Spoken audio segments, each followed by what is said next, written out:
Hello everyone, I'm Jim Lewis, founder of Model Train Technology. Today is an instructional video on how to use our precision detectors, the smart switch, to protect a turnout. The idea is that when trains come into the turnout from the frog side, you'll want the switch to turn in the direction of the moving train.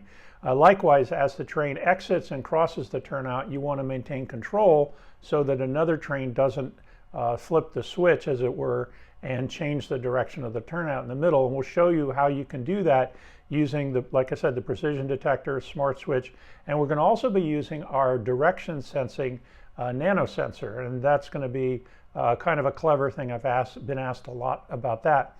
And at the end, since our whole ecosystem works off of a low signal ground, we'll show you how to use a relay to disconnect power and also to run block signals, either dwarf signals, to keep in line with what's going on the layout.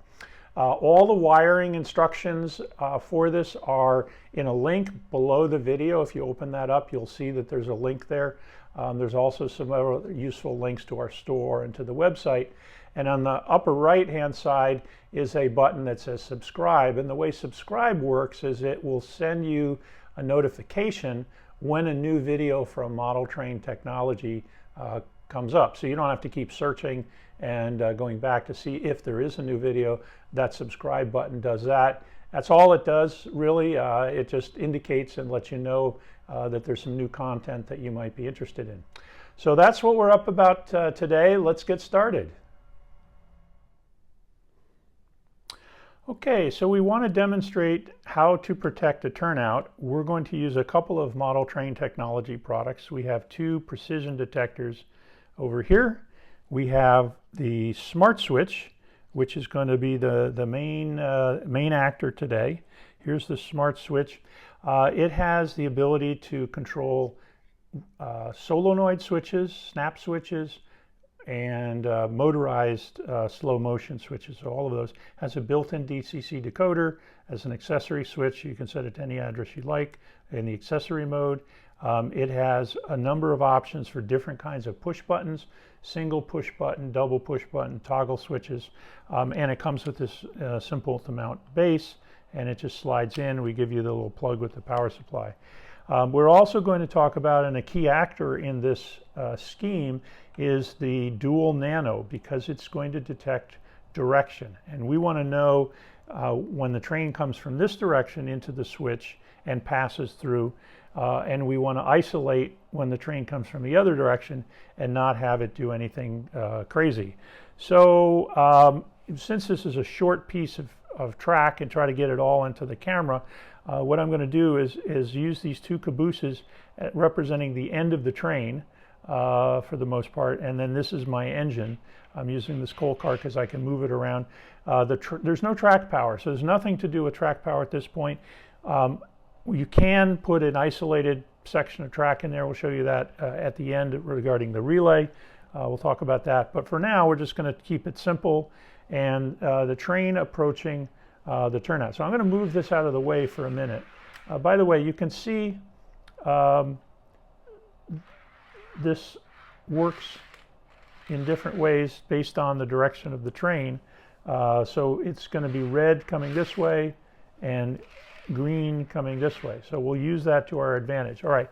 So here's the problem as this is set up. With the two precision detectors, we can wire them into our smart switch so that when a train comes along and trips the sensor, the turnout changes. All right, that's great. And while that's on and this train is passing through, not just this one car, but a whole train, this sensor is blocked, and this sensor won't do anything, nor will the buttons. So at least at this point, up until the train passes and releases the sensor, we're okay.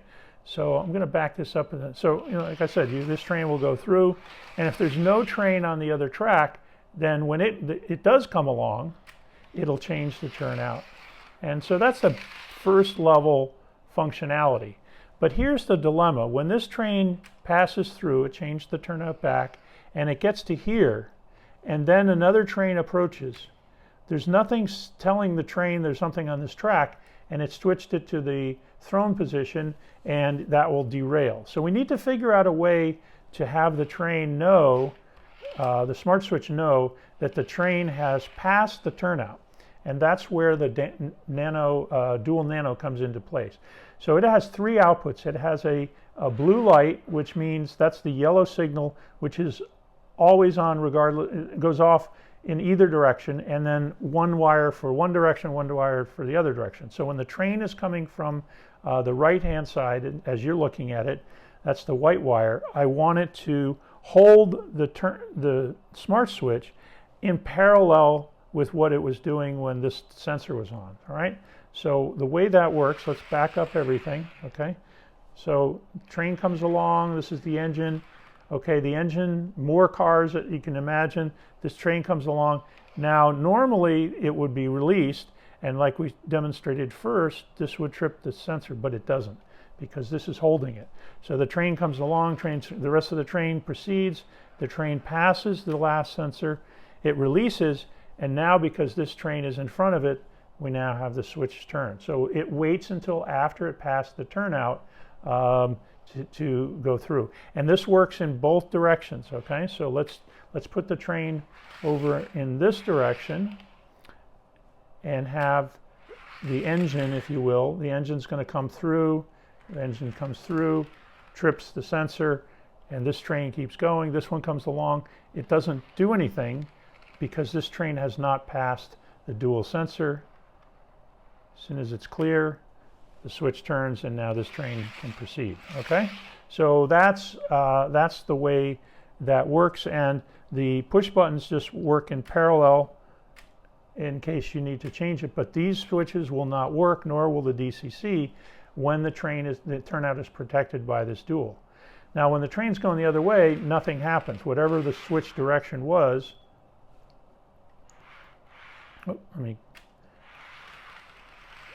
you can control it. So so when it's red, I can make the switch go in either direction. Okay? And there we go. Now it's switched to straight, and now we'll switch back to red and go over here. All right. So all of that wiring, the layout of this, the parts are in the link below the video.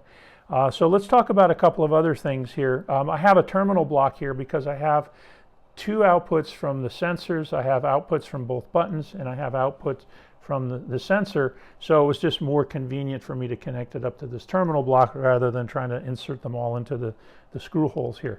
The other thing to add is that there's a set of diodes. And this is a little Y connector diode that we have. And in order to connect both tracks, both sensors, to this hold it mode, if you will, we don't want to short circuit it so that the two outputs are connected together. So we can use the diode as a way to separate those two circuits, but still allow the dual nano to have its impact.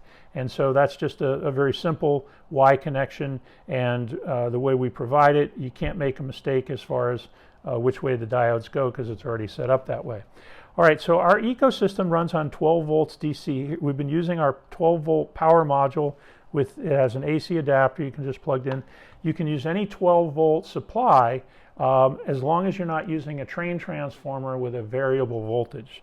Even if it has a DC accessory, they're notoriously electrically noisy, so you don't want to use them.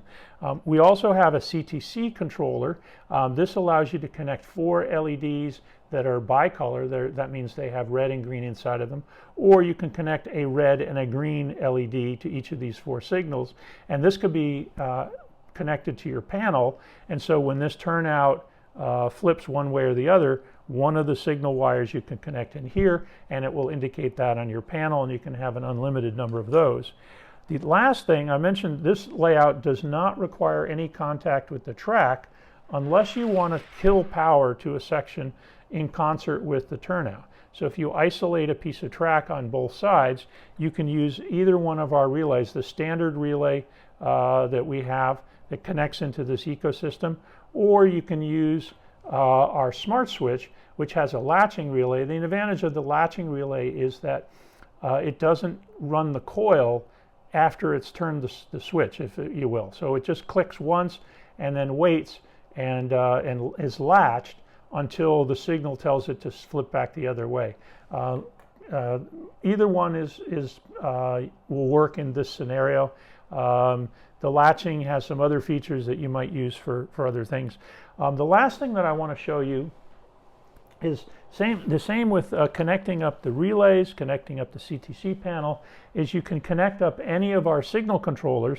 I happen to have the fiber optic HO scale masted, 3-light masted, and all I'm going to do, so you remember I connected the white wire to this configuration. The yellow wire is the always tripped, and there's one here that is going to trip only when the train comes from this direction. So I'm going to put that into the detect pin on the signal controller. Oh, I think I missed it.